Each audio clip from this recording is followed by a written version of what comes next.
আগামী দিনে ইসলামী রাষ্ট্র দেখতে চাই। আগামীর বাংলাদেশ হবে ইসলামের বাংলাদেশ। আগামীর বাংলাদেশ হবে কোরআনী শাসন ব্যবস্থার বাংলাদেশ।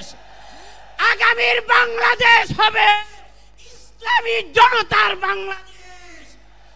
সংগ্রামী জনতা, যারা শরিয়া আইনকে বিশ্বাস করে না, যারা বলে কোরআনের সাথে রাষ্ট্র ব্যবস্থার কোনো সম্পর্ক নেই, তাদেরকে আগামী নির্বাচনে বয়কট করতে হবে।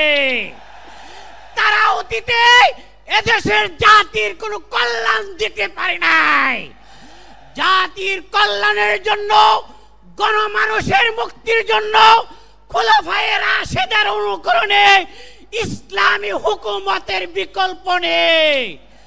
তাই আপনাদের প্রতি আমাদের আকুল আবেদন, আগামী নির্বাচনে ইসলামী জনতার একটি ব্যালট বাক্স চাই, যেখানে জনগণ ভোট দিয়ে ইসলামকে বিজয়ী করবে।